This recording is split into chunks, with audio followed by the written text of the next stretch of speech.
Hi friends, இன்னைக்கு சதீஷ் கிச்சன்ல நம்ம என்ன பார்க்க போறோம்னா மட்டன் தால்ச்சா. ஸோ பாண்டிச்சேரியில இருந்து என்னோட சிஸ்டர் இந்துமதி இந்த ரெசிபி கேட்டிருந்தாங்க. ஸோ அவங்களுக்காகவும் உங்களுக்காகவும் தாங்க இந்த ஸ்பெஷல் ரெசிபி.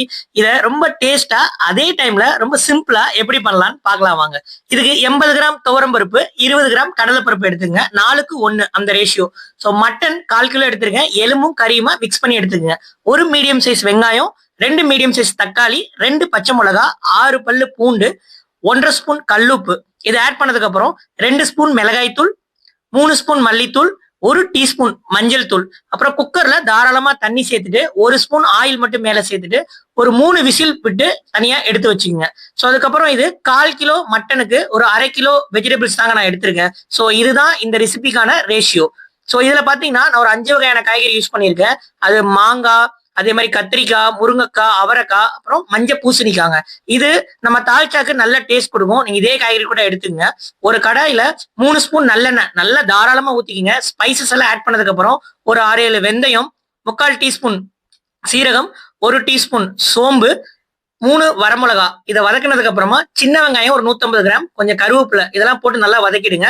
அதுக்கப்புறம் நம்ம கட் பண்ணி வச்சிருக்க காய்கறியை எண்ணெயிலேயே ஒரு 3 மினிட்ஸ் நல்லா வதக்கினதுக்கு அப்புறம் கொஞ்சோண்டு சால்ட் சேர்த்து மீடியம் சிம்ல ஒரு 7 மினிட்ஸ் நல்லா காய்கறி பாயில்ட் ஆகிற அளவுக்கு விட்டுருங்க.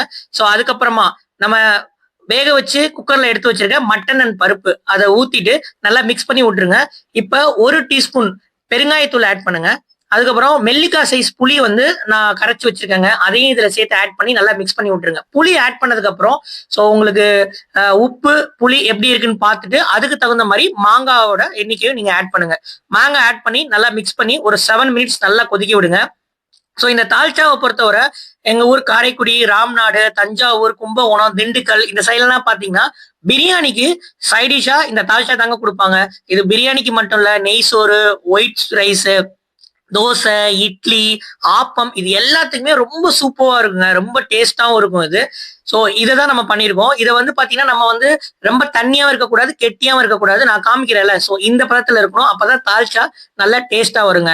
ஸோ நான் எப்படி பண்ணிருக்கணும் இதே ரெசிபியை நீங்களும் வீட்டுல ட்ரை பண்ணி பார்த்துட்டு எப்படி இருந்தது அப்படின்னு சொல்லிட்டு கமெண்ட்ல சொல்லுங்க. ஸோ உங்க ஃப்ரெண்ட்ஸ் அண்ட் ஃபேமிலி எல்லாருக்கும் ஷேர் பண்ணி நம்ம சேனலை சப்ஸ்கிரைப் பண்ண சொல்லுங்க. ஸோ இதே மாதிரி ரொம்ப டேஸ்டியா அதோட ரொம்ப சிம்பிளா ஸோ உங்களுக்கு இன்னொரு டிஃப்ரெண்டான ரெசிபியோட உங்களை பாக்குறேங்க. பாய்.